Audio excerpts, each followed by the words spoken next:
Welcome everyone to the first session of our Lifeboat 101, and I'm kicking off our 2025 cohort of lifeboat builders.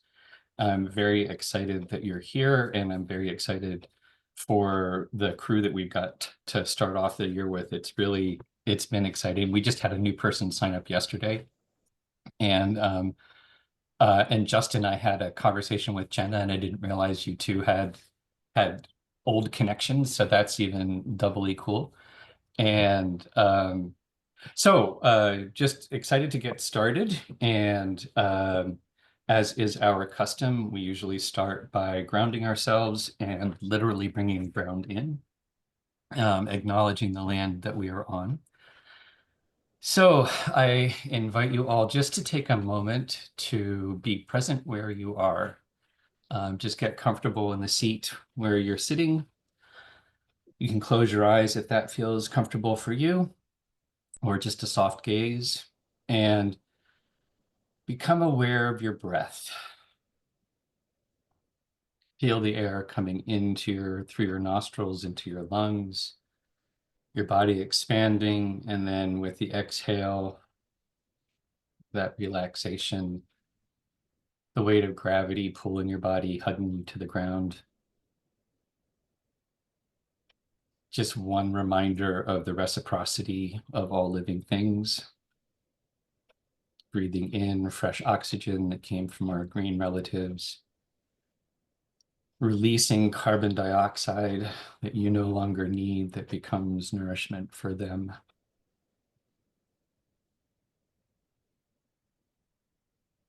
And take a moment to just see yourself in the landscape, see yourself in the room where you are sat, and see that room in relationship to the building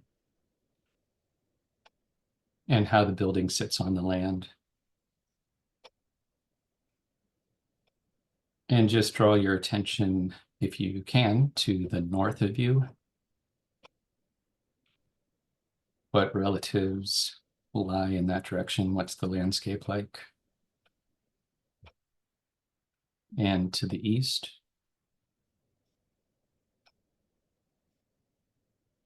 And to the south. And to the west.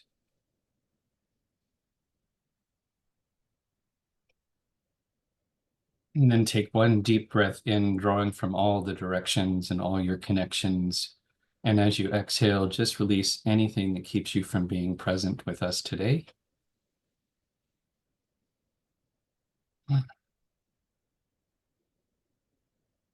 And then find your way back into the room. Might want to move around a little bit, especially early morning for some of us. End of the long day for some of us. All right, so today's agenda is pretty open.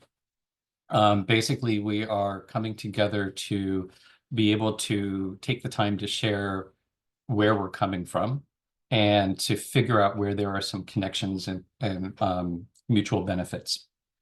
So really what we're doing with the time is the reason why I'm kind of skipping to it's going to be a quick check-in, because most of the time is actually talking with each other. And so we will go popcorn style in terms of presenting your projects. We'll be a little bit more freeform, and we'll be working on the Miro board. So we'll have a point of reference and also a record for the conversations that we're having today. So with that in mind, we'll just do quick intros, and the circle as I see it is Nadia, Roland, Becca, Justin, and me. And so just well, actually, I'll use the question, where are you coming from today? Whatever that means to you, geographic, metaphorical, where are you coming from today? So Nadia, over to you. Hi guys, nice to meet some of you and good to see others again. I am, can you hear me okay, by the way? Yes, okay, Yep. great. I am physically coming from Madeira, Portugal, which is an island out in the Atlantic. And mentally coming from a place of frustration because of some stuff that has happened just before this call. So why I'm late, I'm sorry. But yeah, that's how I'm coming. I am Roland, and I am coming from Sedaeus, which is also known as Pender Island in British Columbia, Canada. And I have been cultivating the ability of coming from a place of curiosity. So I'm going to fake it till I make it. So I'm coming from a place of curiosity. So over to Justin, I think. Is it Justin? Okay. Is it me? Yeah, okay. I'm Becca, coming from Madison, Wisconsin, Ho-Chunk territory known as Tejope, Four Lakes. And I slept in, which is good because I've been getting over the flu, but also then like, oh my gosh, I've got like 2 hours worth of activity to do in 1 hour before this meeting. So I got a lot done, but and all kinds of violent metaphors coming to mind for the political situation, and I won't use any of those words, but it's affecting a lot of people in my life directly already, and potentially me directly down the road. So trying to just watch the roller coaster rather than be constantly on it with everybody.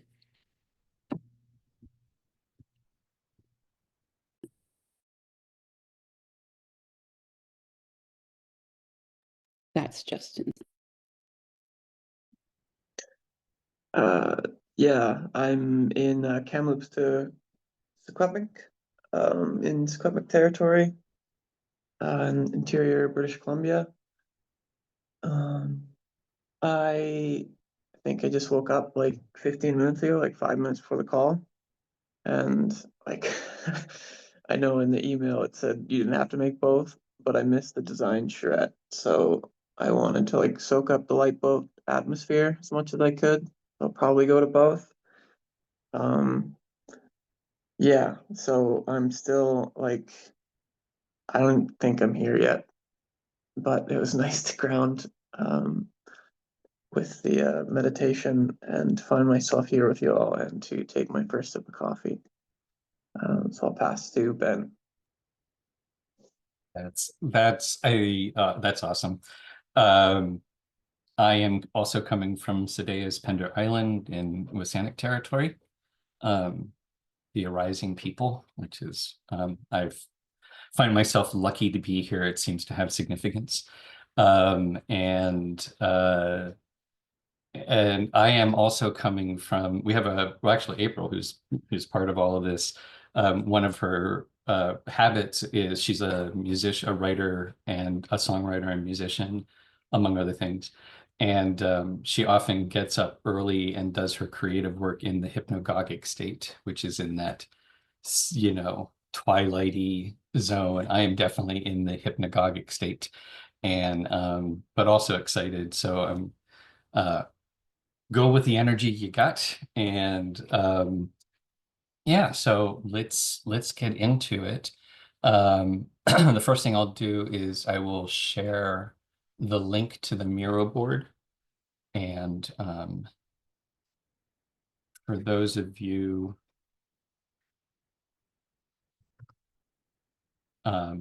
have any of you used Miro before?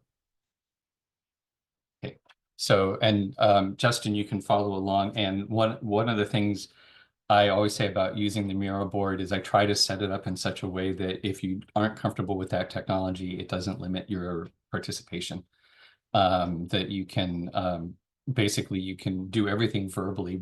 I'll be sharing the screen here. And if you want to call the attention to anything, I can do that for you. And if you want to add anything to the board, I can do that as well. So if you can follow along, it's super fun and pretty easy to get used to. And so this is our Miro board. Hopefully, can everyone see the board? Are you getting it? Okay. So just a really quick orientation. In the corner, we've got upper left-hand corner is kind of the where you start. And if you're really new to Miro, there's a 3-minute video that Miro produces that is really excellent. That just tells you where all the buttons are and how to move around the screens and that sort of thing. And then I've done a talk track, which is pretty much what I'm going to be covering here, but it's also recorded on the board, so you can always click that and it'll just kind of walk you around everything. And then below that, there's also a sort of description of how we're using the board. Again, I'm going to go over all of this, but if you ever are, if you come back to it, if you're curious, or if you're watching the video, you can just read along on the board. And the main part of the board is something that we created as part of our Connect the Dots first. One of the first things we did in the Connect the Dots Club was we called it Mapping the Territory. And we're basically prepping for where we are right now. And we were just thinking, what are all of the things that are useful to know as a lifeboat builder? Recognizing that, there's this Venn diagram and resilience is sort of at the middle of it, and it includes all of these diverse things, and no one person can ever, be a master of all of these things. So we were just trying to get a sense of like, what are the different areas to be aware of? And given that no one can be a master in anything, but some of us have some deep experience in some of those areas, how do we tap into each other's experiences, right? How do I lean into your strengths? Know when you're the person to talk to, right? So that's really the point of the sharing in the Lifeboat 101 is being able to talk to what are some of the experiences that you have, what are the references, concepts, etc., that really ground the work you do. And in doing that, we get a sense of also what you're excited about, what you like to talk about, what you're curious about. And then when we talk about our projects, same thing, you get a chance to, so the first part is your book reports, right? Which is adding to anything new on the board here, but also really just to get a sense of these items, which are already in your library and which do you want to learn about. So that's the first thing that we'll do is our book reports and a little bit of kind of dot voting sorts of things. And the other thing that we'll do is we'll do our project pitches. I think it's a useful kind of label to put on it. It's your elevator pitch about what you're hoping to accomplish. And really, it's a conversation starter. It's a placeholder for a future conversation. So what do you need to share about what you're hoping to focus on enough that, it'll pique our curiosity. And again, we'll know kind of where we might be able to help, where what we're doing overlaps with what you're doing. And maybe we should talk, or where you have some, sort of unique perspectives that might be useful for me as well in my project. And then the last thing that we'll do is we will just vote on, as the Lifeboat Academy, we have a whole bunch of tools in our toolkit in terms of forms of support, and which we went over in the orientation video, which I will link to the orientation video on the Miro board as well. So we'll have all of those resources in one place. But basically, we'll just put your name next to the things that you are interested in being part of our winter semester. So, would you be interested in attending navigation sessions or agreement circles? Are there any of the guilds that you'd like to become involved in? Again, remembering that the guild work is both a way of reciprocal behavior, but it's also experiential learning, right? Because your projects probably include features of our guilds in what you're doing. And so you can kind of soak up the process as a way of applying it to your own projects. And that's pretty much it. So that's the, the agenda for the day is we'll just have, and what I'm proposing that we do in terms of the structure is we'll just go popcorn style. So when you're ready to present, you get to, have your time, and you can tell us combined what's your project and what's your book report. What are the sources or influences that are shaping what you're the way you're working and what you're working on. If there is anything new to add, like if there's a resource that you want to add to the board, then just feel free at any time to, and that's now during this conversation or ongoing as, as we continue to work together, just come over and there's these really handy perpetual Post-it pads. You can just keep pulling them off. And so you can just grab a Post-it, we have them color coded, and then add the reference on the Post-it note. And oops. Do you want us to place them in one of the categories or just leave them to be placed later? No, put them where you think where they make sense. And especially a lot of times you might be looking through the resources and that might remind you of something, right?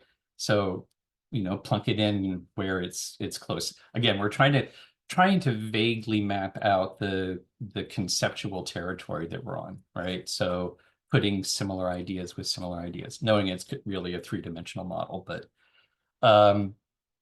and probably it would be good. I'm seeing many of you are on the board, so let's, I think, start by just giving everyone a chance to look at the things that are already there and get a sense of it. I don't have, is this view workable for people that I have, or do you have access? Okay, I'll zoom in. Actually, what I'll kind of go circle by circle. And again, the labels. Oh, Becca?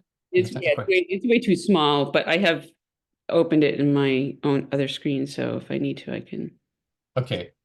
Well, and I'll do a quick overview, and the DAO that can be named is not the true DAO. So all of these labels are, ish, and they're open to refinement as we go forward. But that's when we did the Connect the Dots Club. These are the circles we came up with. And so we were recognizing a couple themes and patterns, that there was something around healing, like psychological healing, emotional healing, grief, and artistic expression. So we've got a few different things there. Oops, I'm having mouse problems. So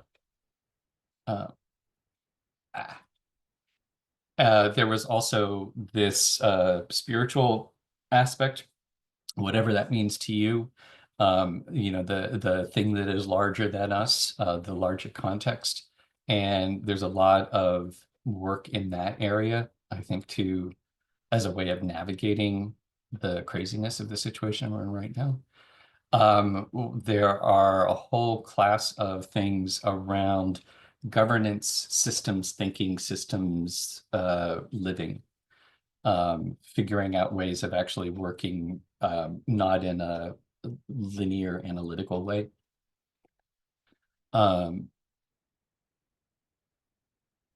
There is a whole whack that we were putting on calling cultural transformation. They also, you could think of them as cultural critique as well, that are looking at sort of the deep patterns and the deep history of where we are. So talking about capitalism, decolonization, those sort of deep systemic issues.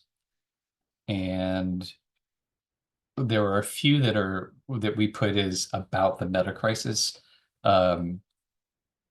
There obviously overlaps, and I think that those two, cultural transformation and about the metacrisis, have a lot of overlap. There's also a lot of resources around the actual production of food and care for the land, how we do that, and ways of moving that towards a more regenerative system. And then we've got sciencey science. So a lot of the things that are really more focused on like how are we tracking these larger things, or drawdown, which is looking at what's the return on investment for responses to the climate crisis. So that's the board, and I think actually at this point it makes a lot of sense to just do a quick round on basically questions or responses, questions or things you're noticing on the resources that are already there, and then we'll launch right into time to share your own book reports. So the circle looks different to me now, and I didn't write it down. So let's just go Nadia, Becca, Roland, Justin, and me, and which is how I see it. So any questions, any thoughts? Nadia, over to you. No, thanks for the overview. It's interesting because with the book report, I was struggling a bit because I was like, oh, there's no resources or books that have really influenced me. And then while I was looking through this, it just spurred on, well, either ones that are already on here or reminded me of other ones. So I was like quickly writing those down to share later. I was like, okay, maybe there are a few influences, right? So yeah, no. And then I think I realized with this, I was trying to see, I guess my bias or so that I'm coming in from is a lot around like social entrepreneurship, and again like business for good side of things. So I was like trying to figure out where to stick that in this, but maybe around, yeah, there's probably more, yeah, the areas, but I was just trying to suss it out, what might make more sense or might be more intuitive. And then what did you want me to talk about? No, over to Becca. That's okay, like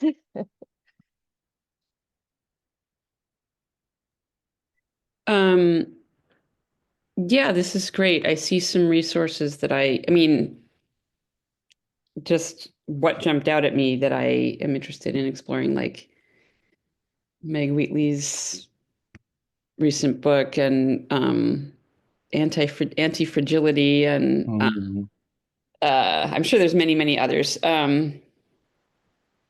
And yeah, I missed the memo that I was supposed to do a book report, so I'll be floundering at that point because so many books, but glad to see this, get this little touches on the work so far. Over to Roland. Me. Well, I attended the Connect the Dots series on that where this was developed, and what I'm remembering is that the collection and where there's more aggregation than elsewhere is because of the group of people who were there. And that's one of the things I'm really curious about. You know, Nadia, you were just mentioning that you come from an area that I don't think is particularly well represented, and so like what resources is going to come from just the next couple of sessions for the 101. Yeah, so it just confirms for me the value of the interweaving of knowledge and stuff like that. So over to Justin.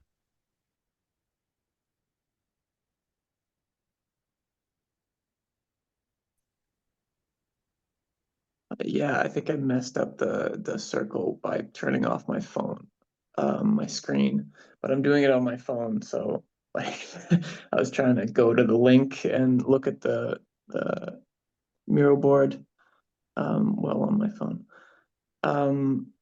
I don't think I have any questions. What I am noticing is I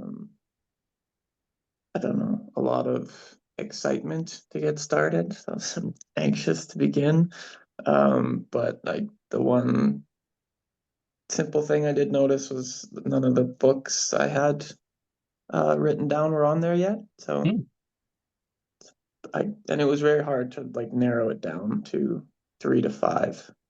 So yeah, probably add 5 more to that. Past to Ben. Yeah, that's I think it's the narrowing it down.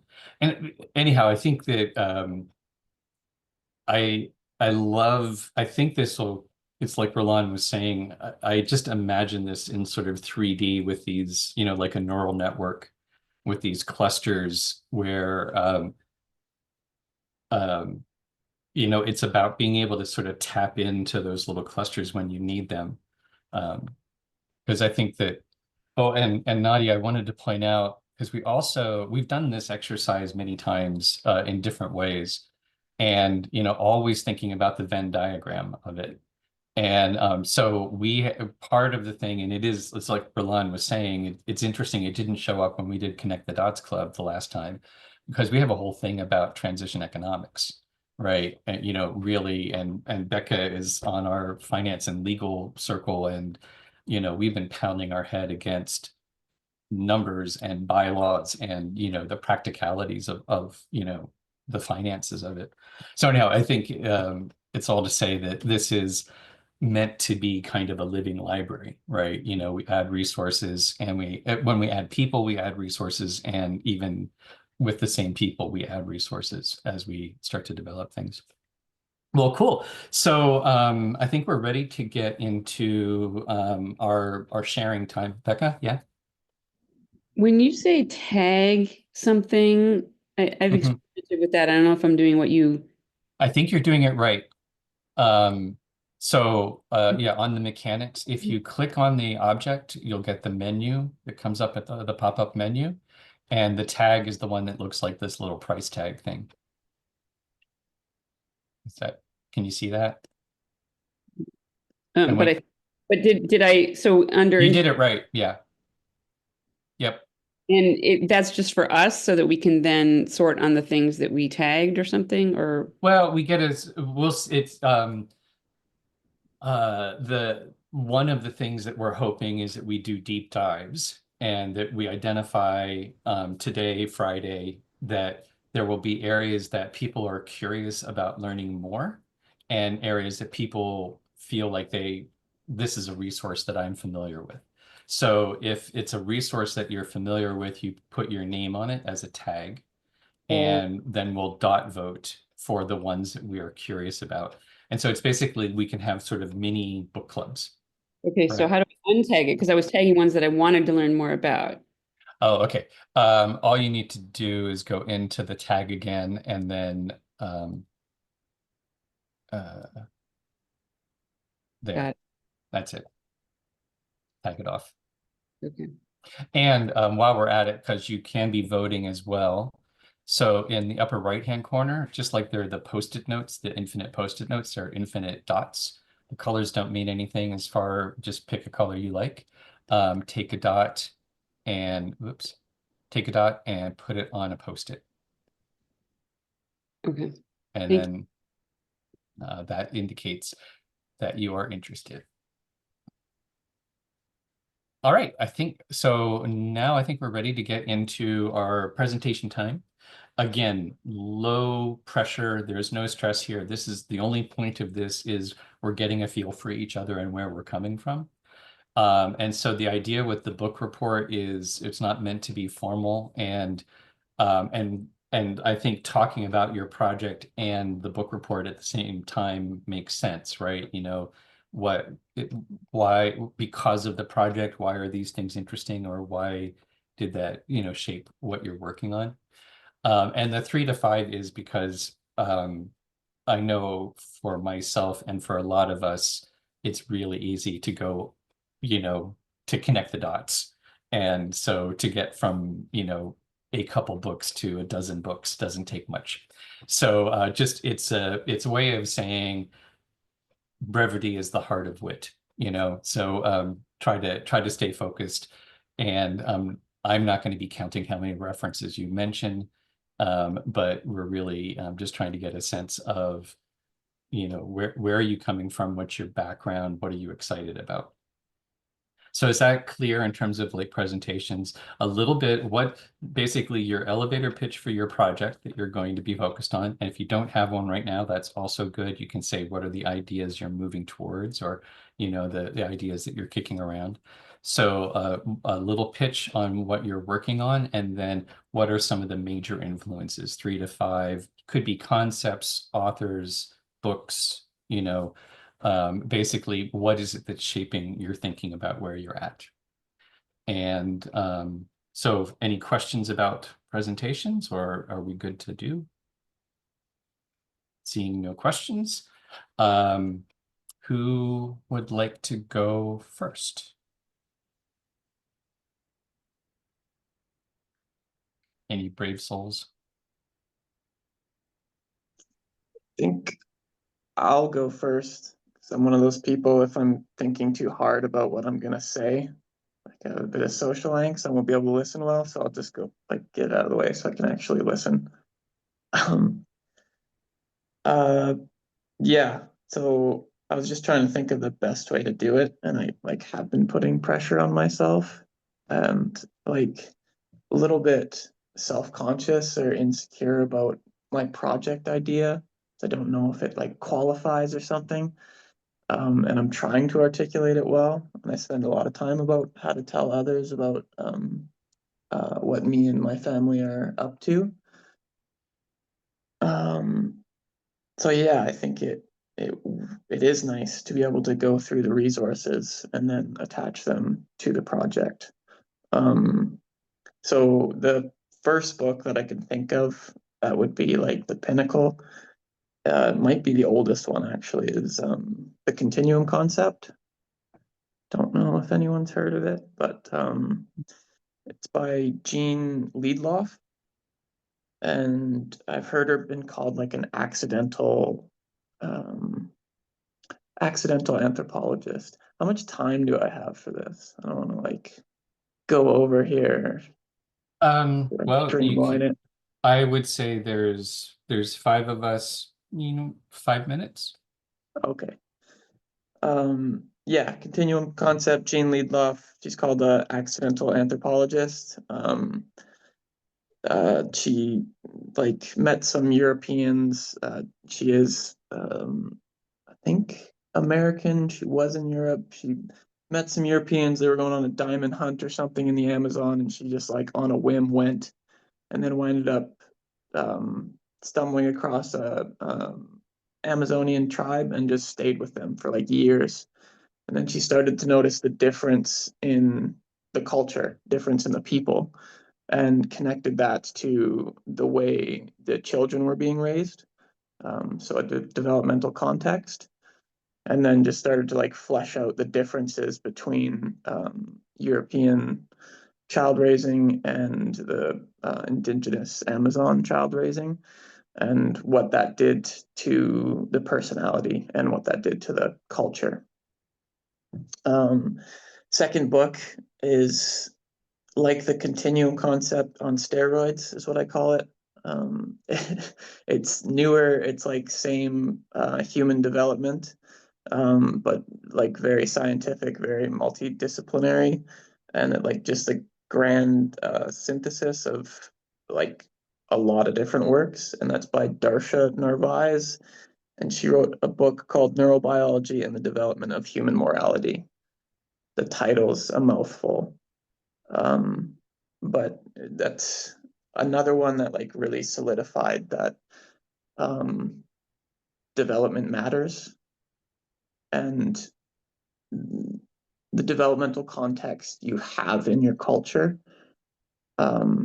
kind of creates the culture. There's like this feedback cycle. And yeah, kind of just pointing out that since we've really been shaping our environments, we've really had a chance to start to degrade the evolved developmental niche or the context in which we develop in. So sometimes I call it like the 5,000-year-old wound. like just this really old thing where we started to kind of, like, it's a provocative statement, but started to forget how to raise children.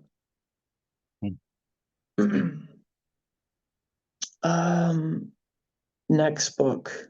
Yeah, I think I'll go to like The Systems View of Life by Fritjof Capra. And I think I always forget the other guy's name, Pierre Luisi. I might be getting that wrong.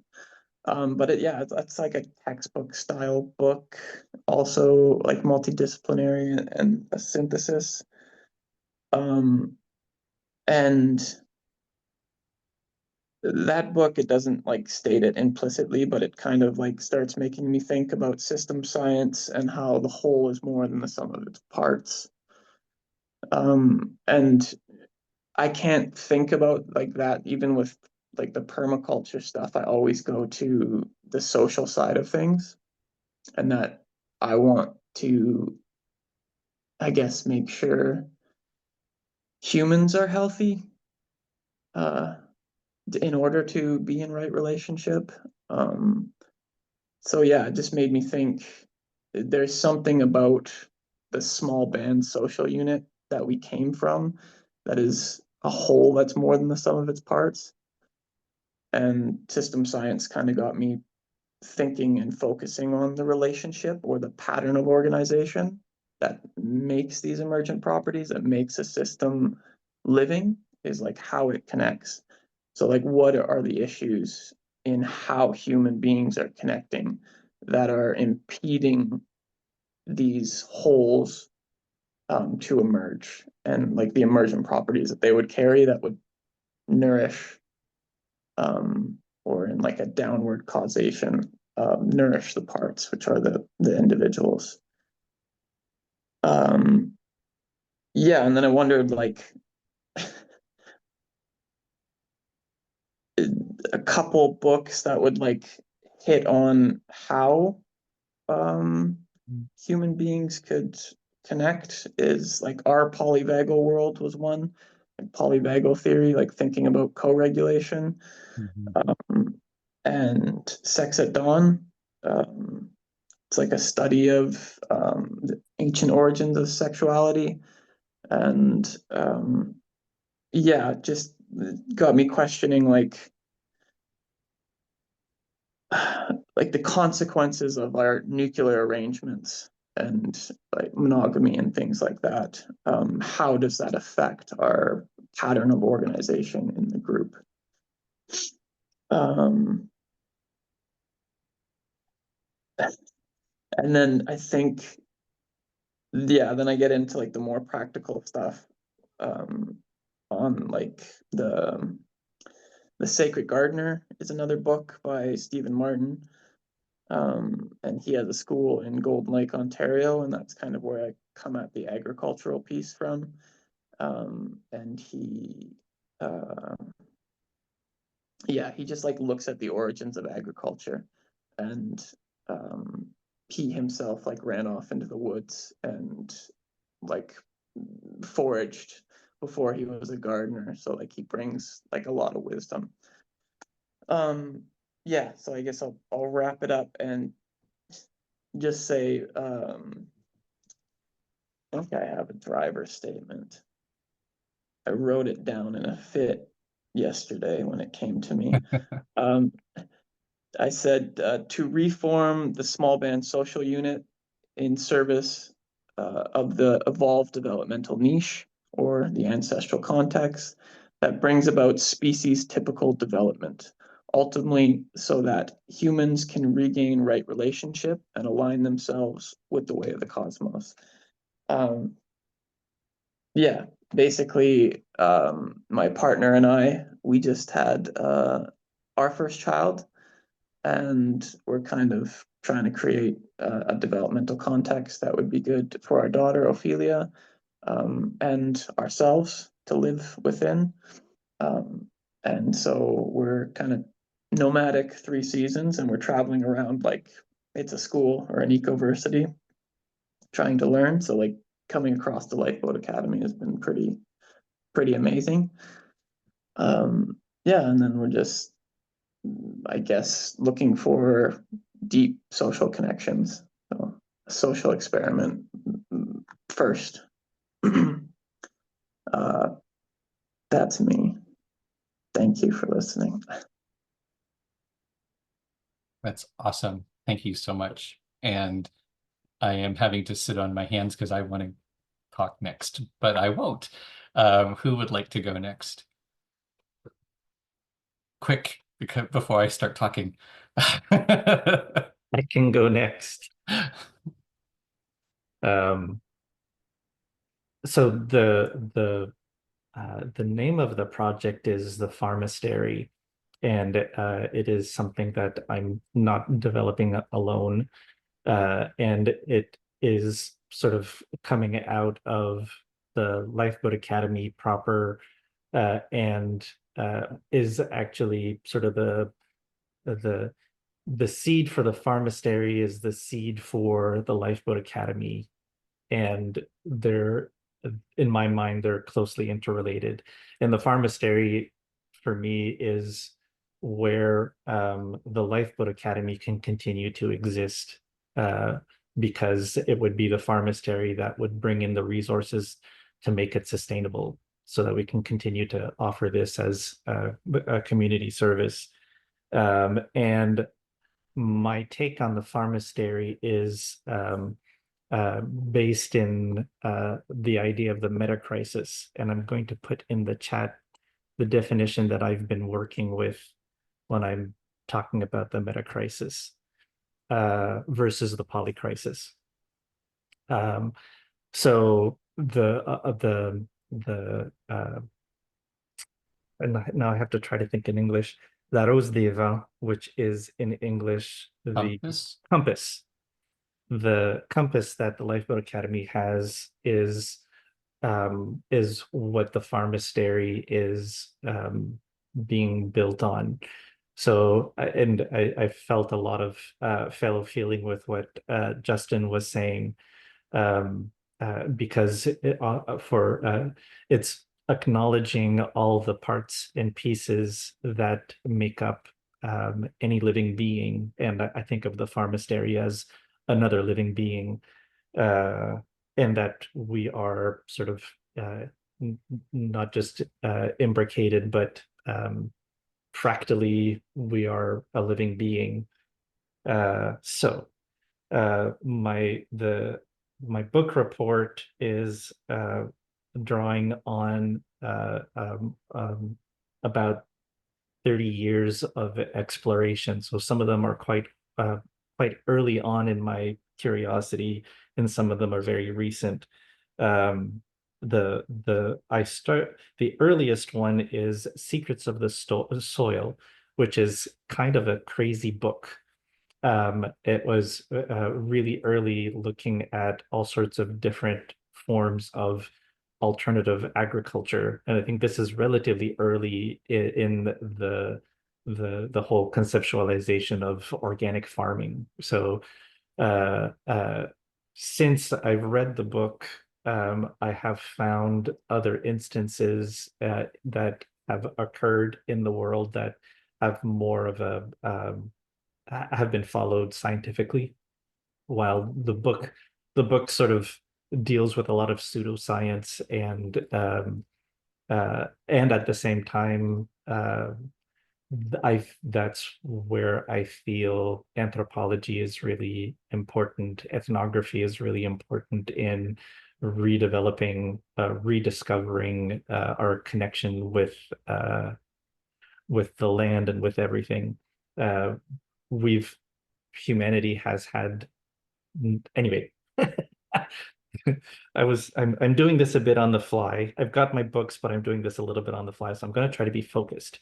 So Secrets of the Soil, it's a bit crazy, but really interesting. And it is a series of interviews with a whole bunch of different people doing different things that are land and life related. The One Straw Revolution by Masanobu Fukuoka is right up my alley, because it is sort of an early influence for me for the the synthesizing of how you live and how you are with the land, sort of starting early permaculture, biomimicry, that kind of thinking. More recently, there are no books. He has no books.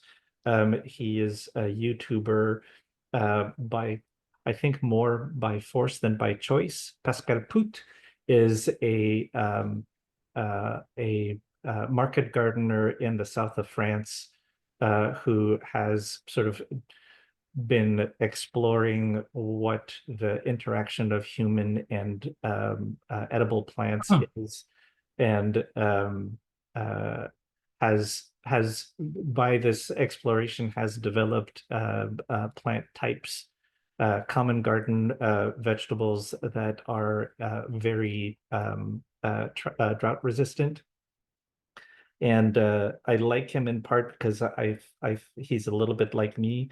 He's discovered this thing, and it got, not that I've become super popular, but I could see myself having the same reaction. He became super popular, started to get studied by scientific types, and is generally annoyed by all of the attention because it draws him away from being able to actually do what he loves to do, which is to garden and to be with his plants. Along the same lines, there is a book called Miraculous Abundance, and it's more sort of it comes from Charles and Perrine Hervé-Guyet, who have a farm called La Ferme du Bec et Loin in Normandy, and they call it a permaculture farm. And they also have been studied, and there are papers that have recently been published on studies of how they've been doing their farming. They're really interesting. And I'm over time, so I'm going to just mention them. And then a book that I have not read, but I have kind of read because Ben read it and has been talking a lot about it, and it is really influencing my thinking a lot in the last few weeks. Is The Master and His Emissaries. And I can see, and even in my book report and how I've been relating to the information that I've been integrating, that I have a very right brain approach, a very synthetic approach to the information that I'm getting and integrating into the experiences that I am having and have had. The end. And so that there, I don't pass to anyone, somebody else has to step up.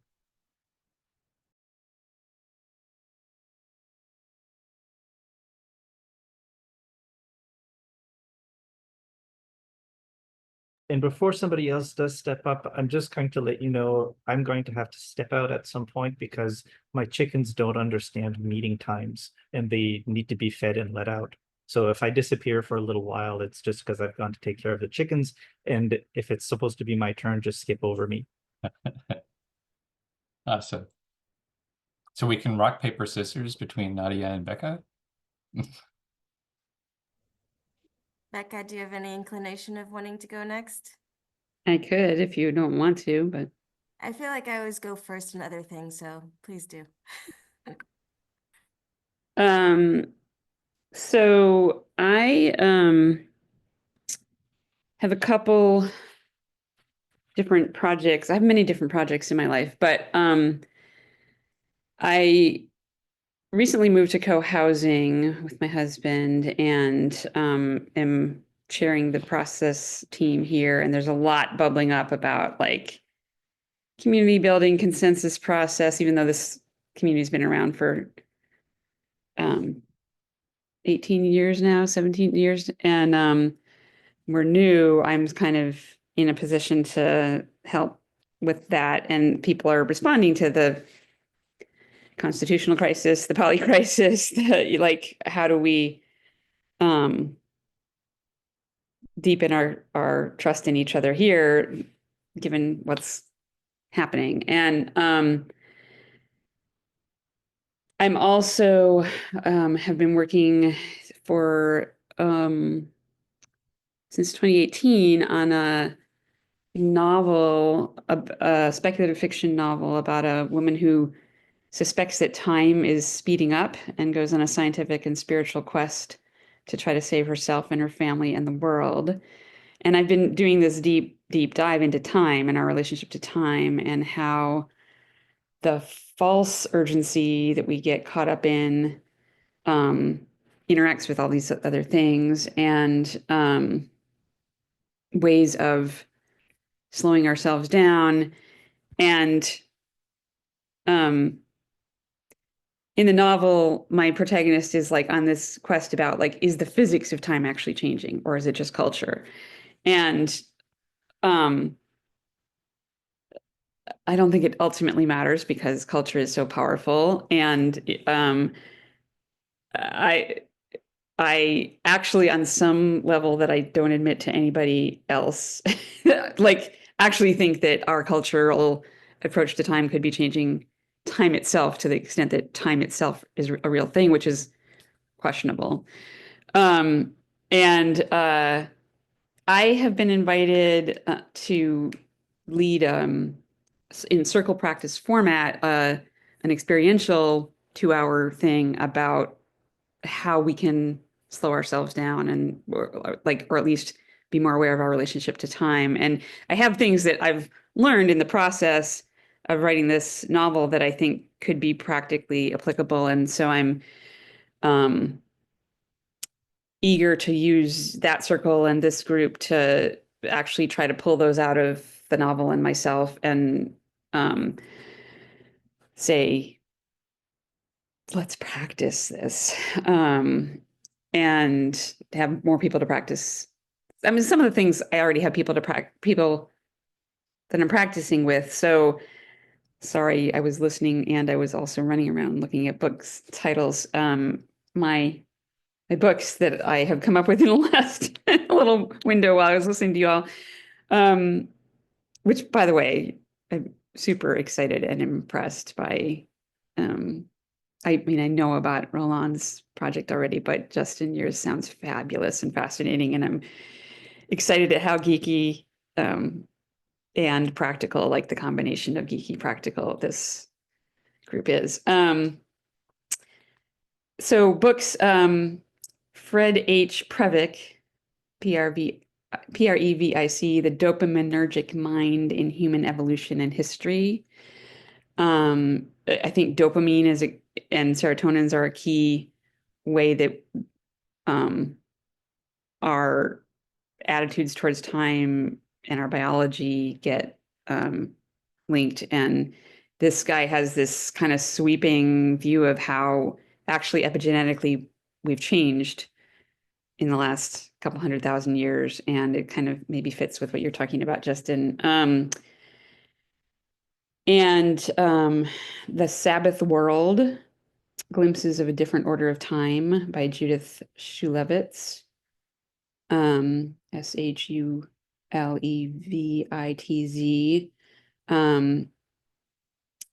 I come from a Jewish background, and so some of my way. So this next one, Ancestral Medicine by Daniel Foor, Foor, is a all cultures kind of thing, but he recommends that if you're doing ancestral healing, subtitle is Rituals for Personal and Family Healing, that you do it from within your specific cultural background rather than trying to adopt some other culture. And so I've done a bit of a dive into that with some Jewish teachers about like reclaiming my Jewish ancestral ancestor reverence practices. And so the Sabbath World is kind of related to that. And then also Building Singing Communities, A Practical Guide to Unlocking the Power of Music in Jewish Prayer by Joey Weisenberg,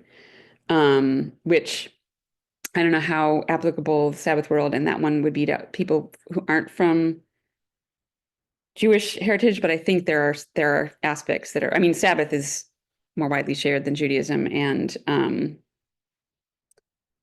also building singing communities. Lots of people are doing this in other kind of more secular contexts. And he has amazing, I hate this metaphor about technologies, but like how do you arrange the chairs in the room, and how do you teach a new song, and how do you attend to the energy and things like that, but with an intent of like, we need this for group healing, for healing the world. And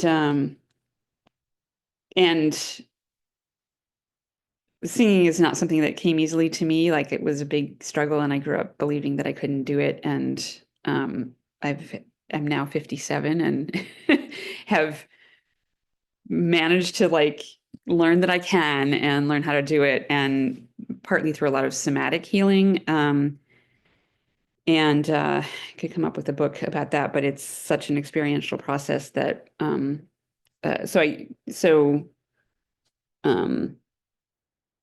that's a whole set of practices that I think are, and it's also like, people use the word to mean different things, but there's a lot of overlapping people doing related things out there, and polyvagal theory is part of it. And something I could talk on at great length about. Yeah, that's me.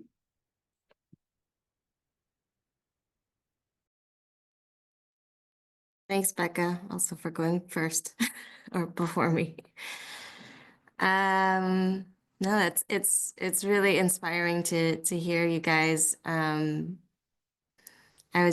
This is an aside, but I was just having lunch with my housemates, and we were discussing how with this concept of time, of always feeling like, you know, in this today's society, being busy and not having time for things, and I reflected, I was like, you know, if only we were those like Romans or Greeks with the philosophers who are like just lounging around all day, being able to have time to think and reflect and philosophize about, you know, how the world is. And I was like, I wish we were in that time. And it feels like, I'm not saying you guys are in that time, but I think mentally, what I'm hearing is that you've been able to give it some time to reflect on those things. And I'm almost envious that you guys, or I am envious that you guys are proposing these projects and resources that seem aligned to that. Cause I feel like I'm still like a couple steps behind, but my aim is with this support and project to get closer to that.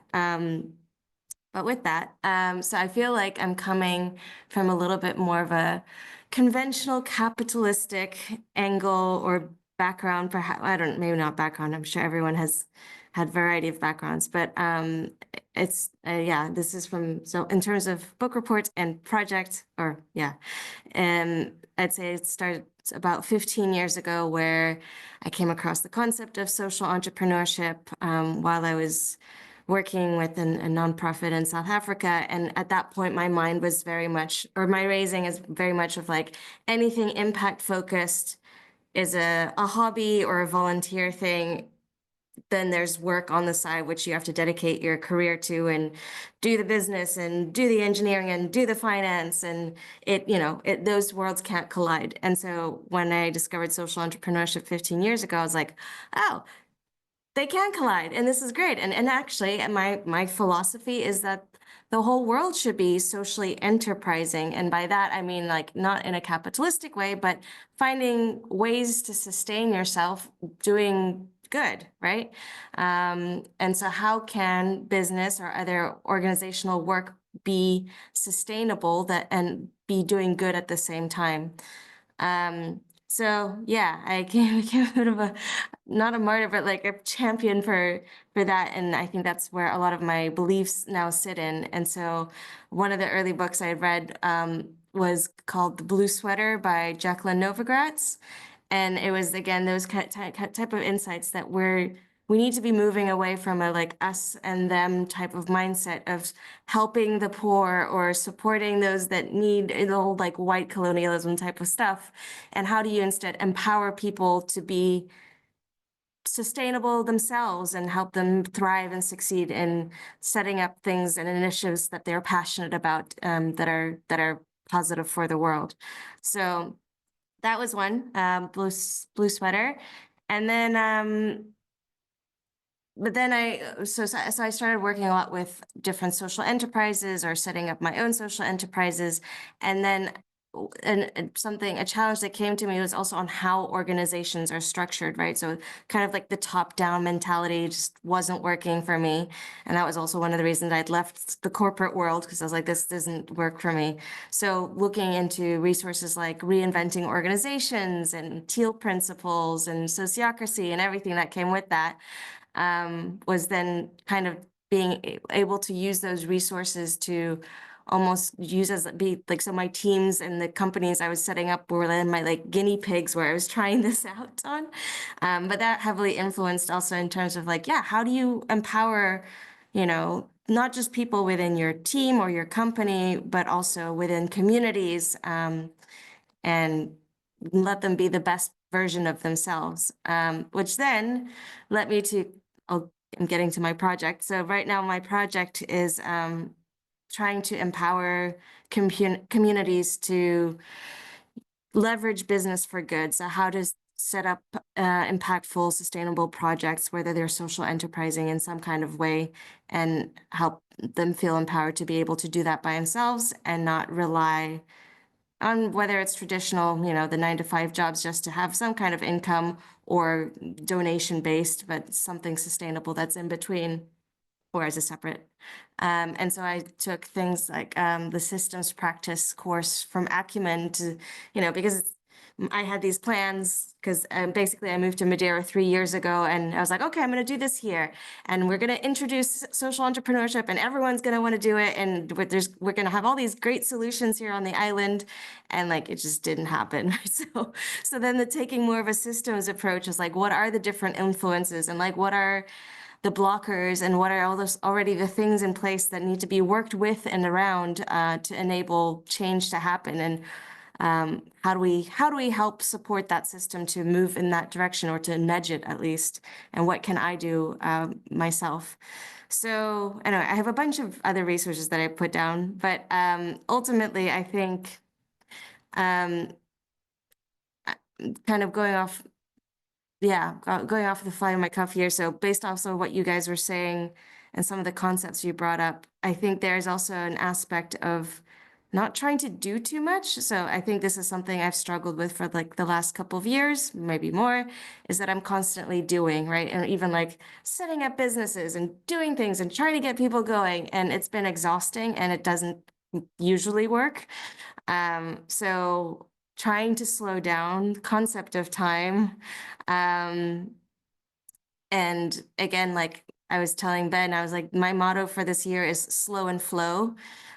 So how can you go with the flow and help nudge that in the right ways, but not feel like it's all on you to do it? So that's another reason why I joined Lifeboat 101.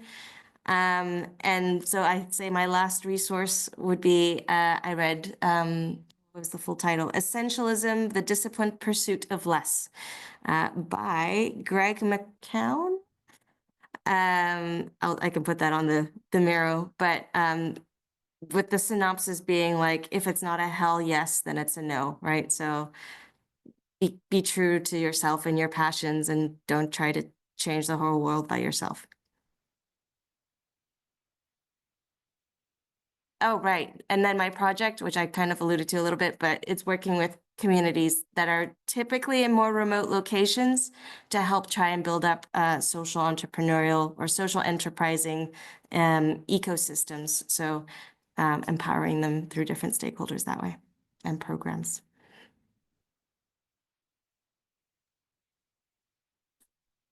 I guess that's over to me. First of all, I'm just so excited to be here, and I feel like I am at the center of the Venn diagram. So I'm just, because Nadia, I have we can compare notes, because I've been an early promoter of social enterprise, and then also an early realist about social enterprise, and likewise have used all of my clients as guinea pigs for flatter structures and more collaborative processes, and I know where the bodies are buried, and it's and that's why we're here, actually, because it is this Venn diagram, right? You know, it feels like, so my project is the Lifeboat Academy, and it's like Justin was saying, it's always hard to figure out a concise way of saying it that's clear, because there's almost like some code language in there, and there are lots of words that we use that I know now what their meaning is for me is so clear and obvious, but then I use them in other contexts where people are coming from a much more conventional setting, and they just don't have the same meaning at all, right? So there's a kind of, I feel like there's Roland was talking about the metacrisis, and obviously the metacrisis is a crisis of meaning, and at some level sort of belief and or the paradigm, the underlying paradigm that is speeding up time, and the 5,000-year-old wound, right? That so the transformations that we're looking at, the only thing that will be effective is something that works at that level. And then ironically, what works at that level is all of the little stuff, and I think that that's part of the paradigm that we are trying to dissolve, is this top-down permanent solution, one size fits all way of thinking. If it doesn't go viral, it's not important, as opposed to what's the level of impact it actually has in a living community, and and how do things actually work? I have resisted any urge to write a book. No offense, Becca, I love your book and I think it's great and I want to read it. But all of the how-to books that are out there, it's like, why would people think that one more book is going to suddenly that'll tip the balance? And so for me, this is all about, it's not just the books, it's not just the theory, but how do you put that in practice? And how do you let the practice actually inform the theory? And let us get smarter and better at what we're doing. And so the sources that I keep coming back to again and again, one is anti-fragility. And, Becca, you mentioned it at the beginning. And what I love about it is, the basic concept is we have a tendency to think about things as being robust or fragile. And fragile means that their structures are destroyed under stress. And robust means they don't change under stress. But in nature, most things are anti-fragile, like muscles, where when you put them under stress, they get stronger. And bones, when you put them under stress, they get stronger. And if you don't put things under stress, they get weaker. So in natural living systems, the problems are necessary. You need the grit for the pearl and all that kind of stuff, all those metaphors that we have, I think, culturally lost sight of, because I think my underlying, I think we've all been pointing to, why is time speeding up, and what is this 5,000-year wound? And a lot of it for me is the binary black and white analytical thinking of the left hemisphere, as opposed to, which is not, and this is part of the solution is not to get rid of the left hemisphere and the analytical thinking. That's very important, but we need to add in the right hemisphere thinking to balance it out. And as it's not on my list, actually, because it's a relatively new book, but I am really, I love The Master and His Emissary. And one of the things he talks about in there is that sort of the healthy functioning is right, left, right. So the right has the direct experience, but the direct experience can be kind of confusing and overwhelming, the blooming, buzzing confusion of the present. So especially when there's something that piques the curiosity of the right hemisphere, it kind of throws it over to the left hemisphere, like to an underling, and say, sort this out. you know, and the left hemisphere does this fantastic job of saying, well, okay, if we break this down from the big thing into little things, we can see this is this and this is this, and these are doing these things.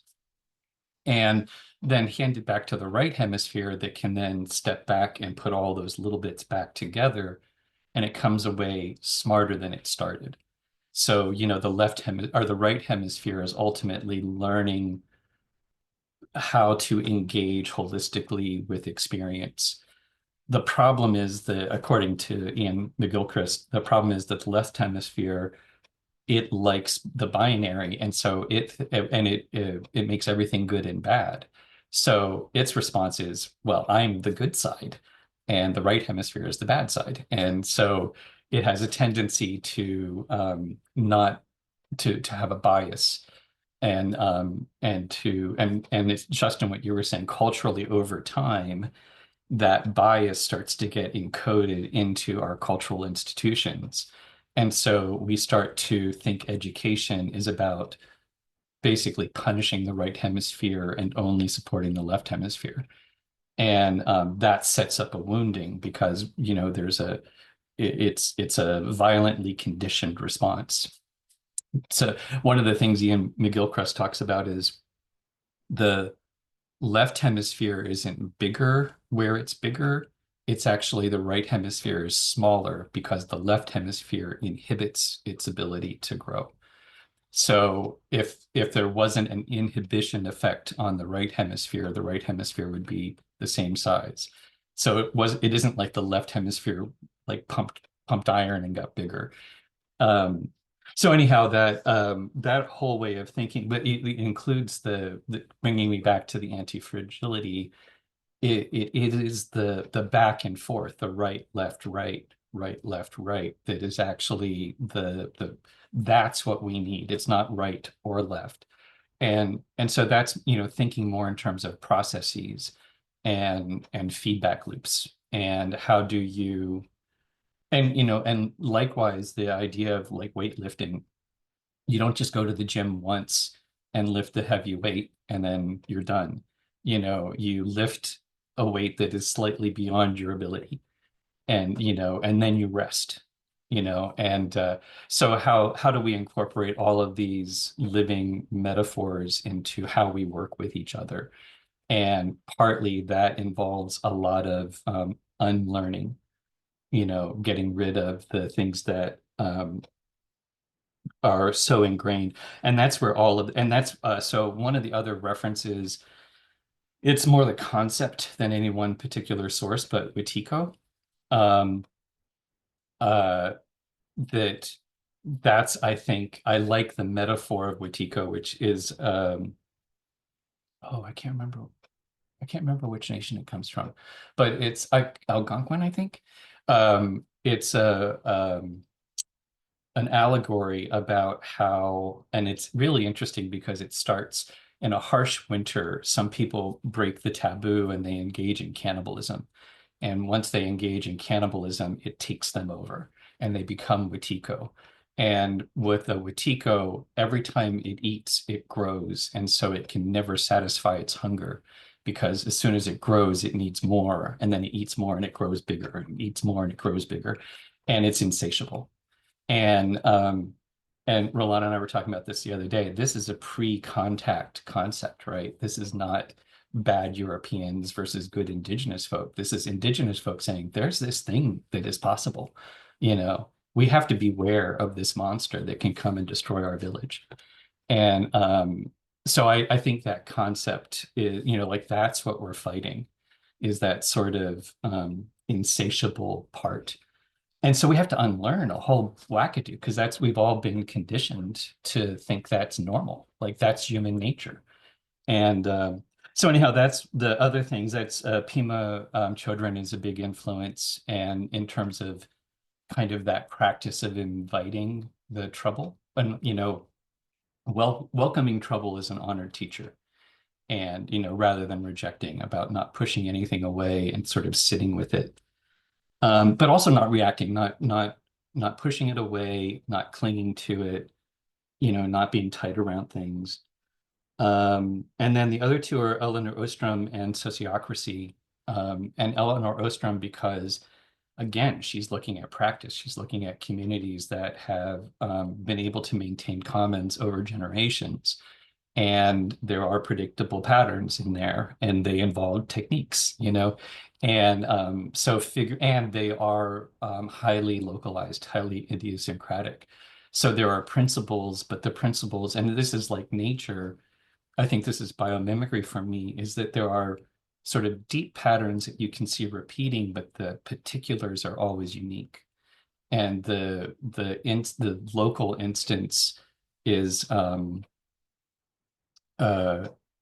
that we adapt naturally. That's a quality of living systems. I think that Justin, you were talking about it, like, you know, how do we get back to those processes that allow us um, you know, adapt, you know, create healthy adaptive circumstances where our own natural processes work and where we can sort of hold back some of those bad habits that we've learned.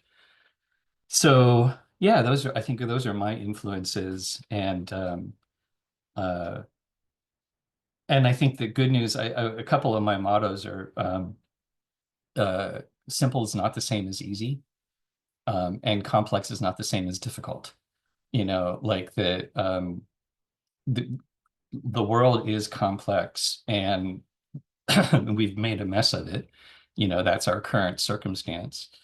But I don't think that I think the problem is more complicated and the solution is simple. Um, but simple is not the same as easy. And the simple solution is we need to unlearn the bad habit. And I think ultimately it's just karma, and karma and the scientific principle are the same to me, right? That there are some actions that consistently have higher probabilities of bad outcomes, and there are some actions that have higher probabilities of good outcomes, and do, you know, less of the worst, the bad things and more of the good things. And that's why, you know, treat everything as an experiment, because how do we know? We just have to be aware of what are the actual consequences of what we do, not I don't care about intention. Like this is, you know, intention's a good starting point. But the road to hell is paved with good intentions. So how do we actually stay connected with reality, which is staying connected with all our relations, right? You know, it's sort of, and receiving, we're all smarter when we can find ways of, you know, being neurons in the collective brain. And a neuron that fires, you know, a neuron that is oversensitive and fires too often is not useful. And a neuron that is, you know, dead and anesthetized is not useful. So how can we be good neurons where we know when to fire and we know which direction to fire in, and then we relax when we, you know, and we don't fire when we don't need to. So yeah, that's me, and I think that's my book report. And I am really excited that there are a lot of books that I haven't heard of, and some of them I'm already thinking of how they connect with other things. And so I'm really looking forward to where these conversations head. And I want to give us a chance before we jump into sort of the next step. I just want to give us each a chance to have a response round. So we've all had a chance to talk, and actually went Justin, Roland, Becca, Nadia, me. And so let's just use the same order again. And now that we've all had a chance to share, just a thoughts, reactions, responses over to, and I'm going to pop up for just a second because my door blew open and it's freezing outside. But so Justin, over to you. Yeah, this is interesting. I was gonna say crazy, but it's probably the wrong word. It's just like a lot of energy, excitement.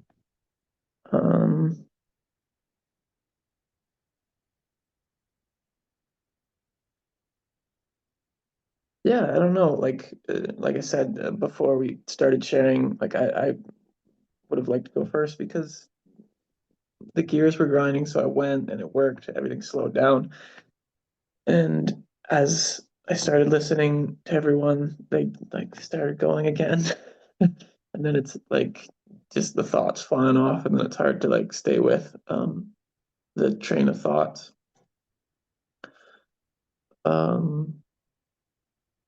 Yeah, I mean, not sure I have anything to say right now, but it's all like simmering there. So pass to, did I pass to you, Roland? Over to Roland. Yeah. Yeah, and we're just an opportunity to share your thoughts after hearing everyone's book reports and projects. Well, it was a lot of fun, and my right brain has been tingling about all of the interconnections of things, and I'm really curious about. I won't be at the next session, but I'm curious to see or audit the recording of it to see what happens there. Yeah, so I think that's it. It's it's just fun. Over to Becca, I think. Yeah, very stimulating. And Nadia, please don't apologize for being behind in any way. Very fascinating and impressive work that you're up to, and important. And I think it's been a while since I read the Dopaminergic Mind book that I mentioned, but I'm thinking a lot about connections between what I remember from it and what some Ben and Justin and also Nadia, like capitalism is very dopaminergic, right? Like rewards, like how can we hook people into addictive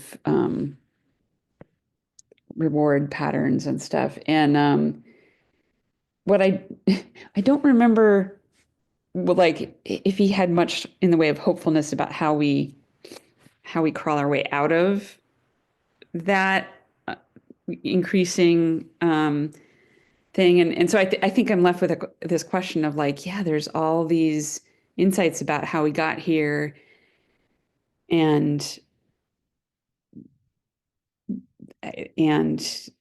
you know, how I think I tend to get easily despairing and just, you know, like, okay, it's all broken and I'm just gonna do art and, you know, try to not make things worse if I can. But so I'm it's excited to be with people who have hopeful projects. And I have one question about the Miro board. Is there a search function so that I can like see whether my book is already on there or not, or find the one? I don't know. Probably. I'll go look for it. I Okay. can answer that. There is a search function. It's the same as if you were doing a search on your computer, well, at least on a PC. So Control F for find, and a little window comes up, and you can just do a search that way. Thank you. Got it. Over to Nadia. Thank you. Yeah, I think I've shared because I got to go last-ish based on insights and reflections. But yeah, no, I think similar to Justin, I've got all these different wheels turning right now and the interconnectedness, and hence I also put that in the chat about like the web of meaning, how, you know, everything is connected, which is such a cliche, but it's so true. And it's also a bit overwhelming because you're like, well, then where do I even start? Right. So, but again, maybe it's not trying to fix everything. It's where in that web does one sit, and that is good enough. So, yeah. Yeah. Well, and I think that is it. There is something about, in Buddhism, there's this concept of resting in aleya, which is the where the still source of all activity. And so it's actually in terms of, and Becca, I think this is what I'm so excited about is I feel like we all have tools that we want to sort of figure out how to use and apply. And we also would like them applied to us. Like, you know, I am a willing guinea pig, Becca, to anything you want to do in terms of time slowing. I think that would be super fun. And you know, and the same sort of thing, like Nadia, like the projects that you're working on are very interesting and similar to kinds aspects of what we're trying to do here. And so like comparing notes and figuring out, well, what if you try that? And what if I try this? So I'm really excited about the potential here.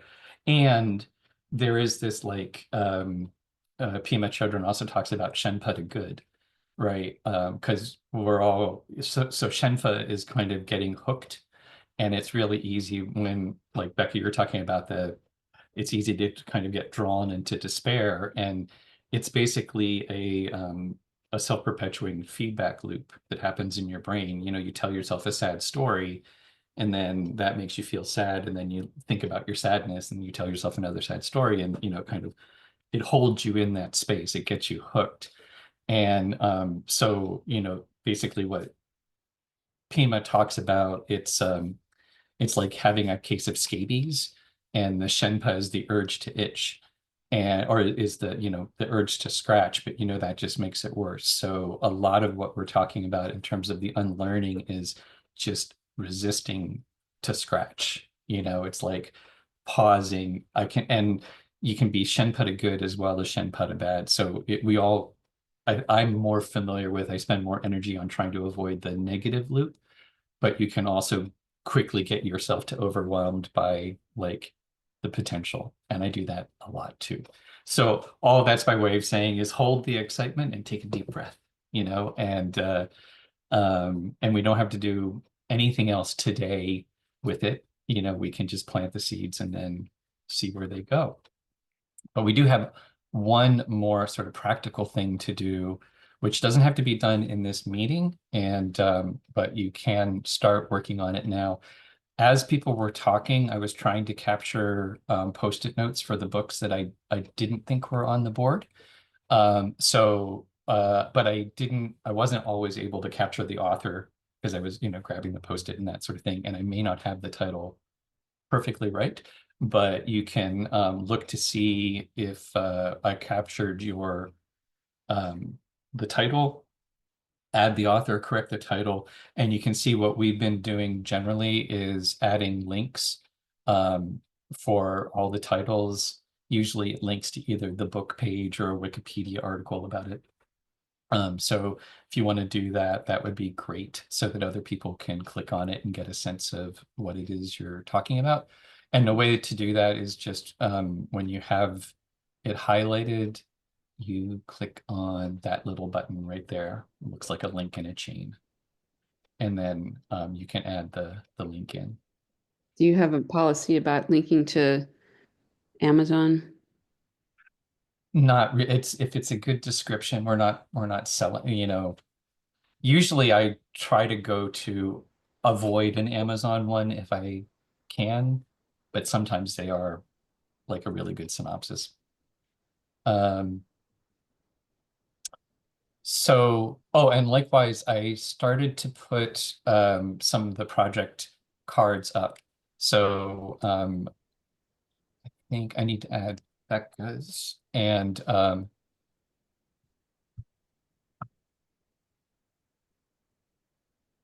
so likewise, you can change I just wanted to, you know, give you a spot to start from. When you click on it or hold your mouse over it, you'll see this kind of double arrow in both directions. If you click on that, it gives you it's like a whole bunch of stuff, but the way that I am proposing we use this is in this description section at the bottom here. Just add, so Justin, your driver statement that you read to us, perfect. That's exactly, just pop that in there.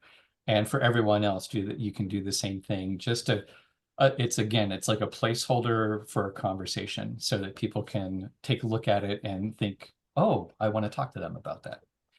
And you don't have to worry about any other, don't worry about assignments or anything like that. So that's some homework for people to do. Make sure your books are on here, add your project. And then the other thing, any of, like Becca was demonstrating, any of the things, I'll do anti-fragility. I'll show you. So this is definitely a book that I am happy to talk about, that I consider as, part of my foundation. So I'm going to add a tag for myself. And once I do that, if I go to any of the other sources that I'm really interested in, then my tag already is on the list and all I have to do is click on it. And then likewise, if you decide you did it by mistake, you just click it off. So that's a way of indicating that you are comfortable, interested in talking about the resource. And then again, just to recap,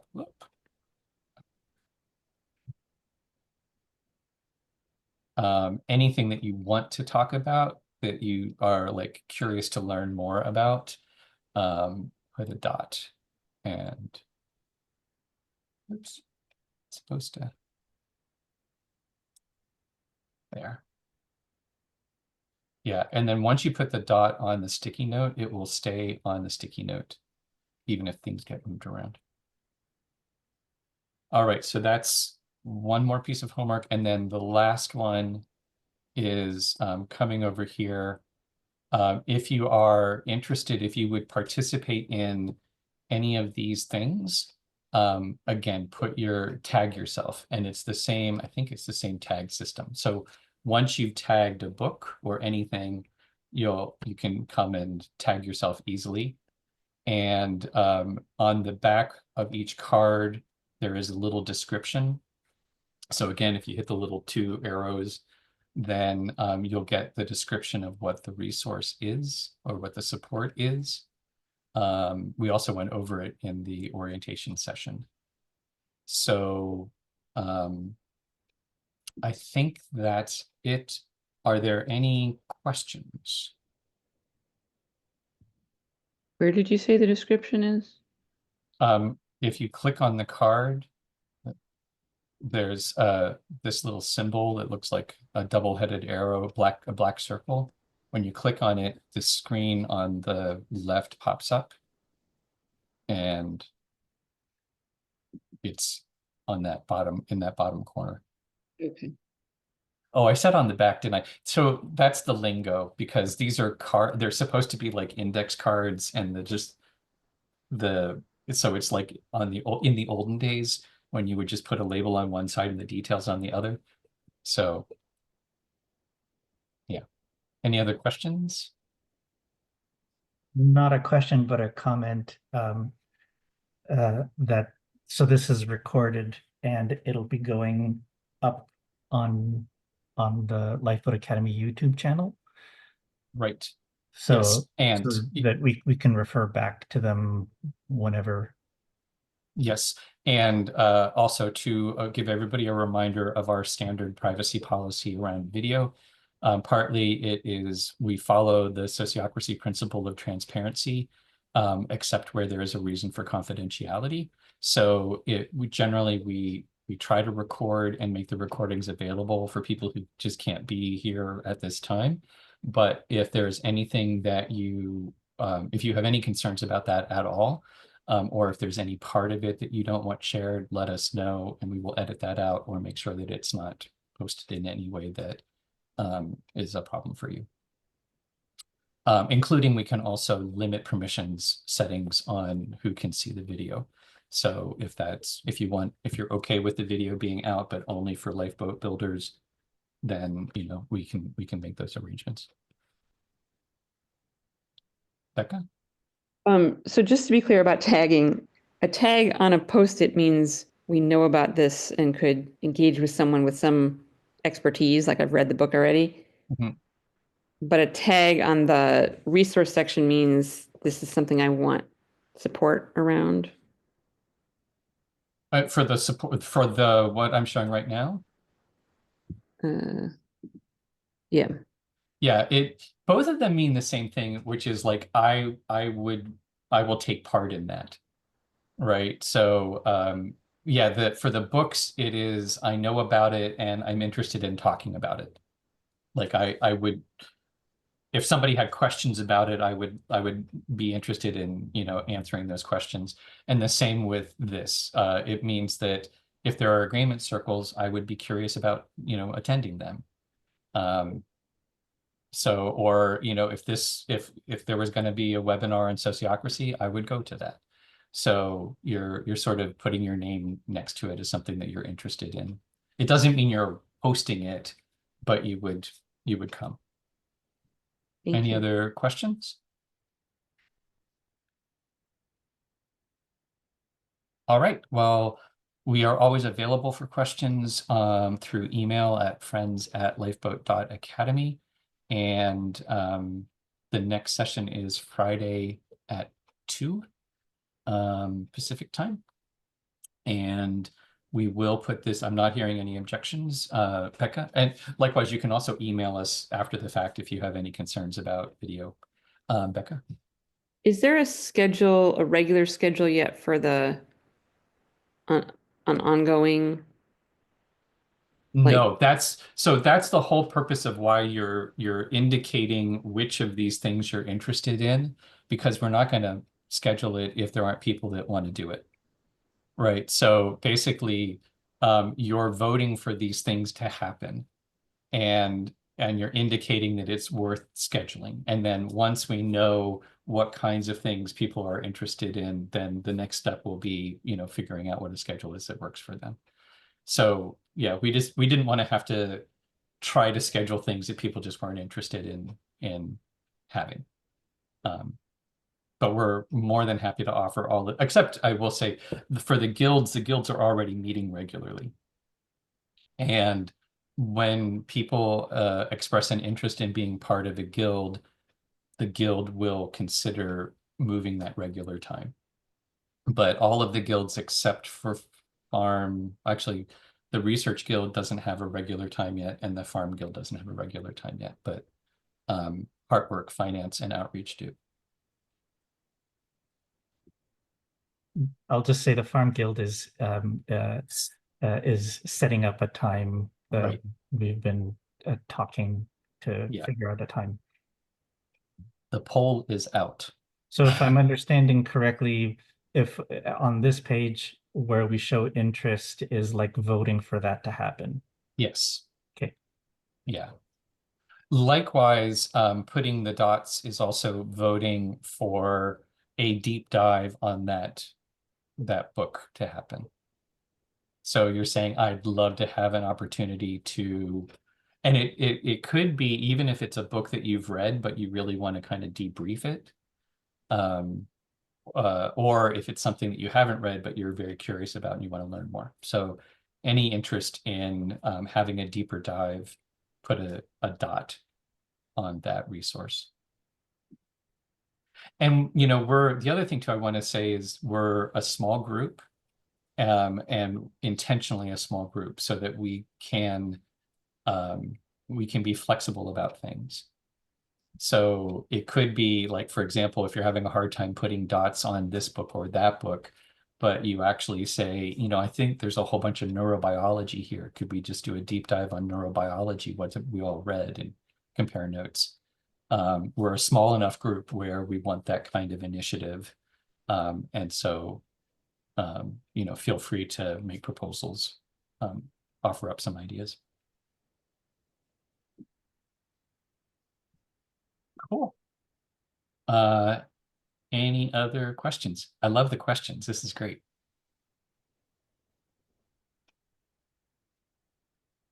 All righty. I think then we can close. So just to close the loop as it is, close the circle. Last thoughts for the good of the cause, and go. The circle as I'm seeing it right now is Roland, Justin, Becca, Nadia, and me. So last thoughts for the good of the cause. Roland, over to you. Uh,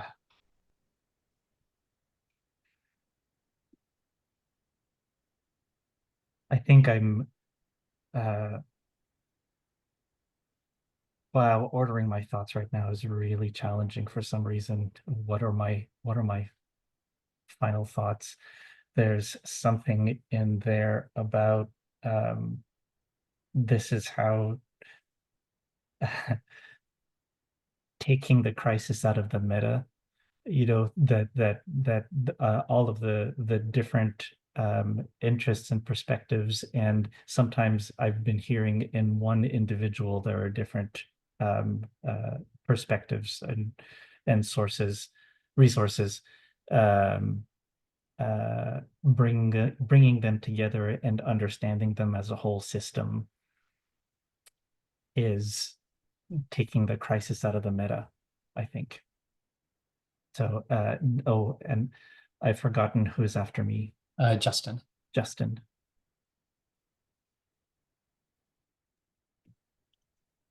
Yeah, I guess, same thing I said last time. Excited. I'm eager to engage with the material and like have these conversations and join the groups and hopefully visit Pender this season would be awesome. So yeah, I know I tried to engage with the Miro board through my phone, and I think I gotta switch to a computer. But yeah, it'll be fun noodling around on there. And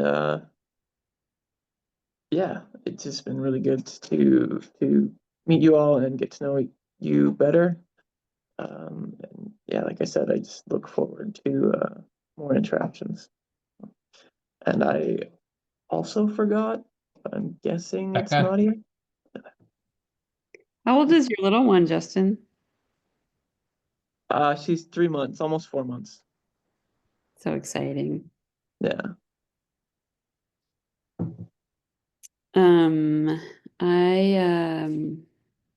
Yeah, I'm feeling interested, and it's always good to connect with Ben and Roland and the other people that you bring into your orbit. So thank you, Nadia. Yeah, I'm excited and looking forward to all the reading that's coming up. And it's funny because yeah, the whole like again going back to the time thing where people are like, oh, I don't have time, and again my housemate made this joke of like we all have the same amount of time. Like it's just how you prioritize, right? So it's not that I don't have time, but it's making time for the things that are important. So I'm looking forward to making time to do some reading and engaging with you guys. Yeah, ditto. I'm excited to see where this all goes. And I've caught Roland's curiosity. So yeah, I think this is great. So thank you all for being here. And next one will be on Friday. You can all attend if you can. If you want to, you can come to both. And otherwise, we'll also record that and have it on YouTube. And then we'll be in touch following, basically following up on the votes and scheduling what comes next. So looking forward to it, and have a great rest of your day. Bye. Thanks. You guys too. Ciao.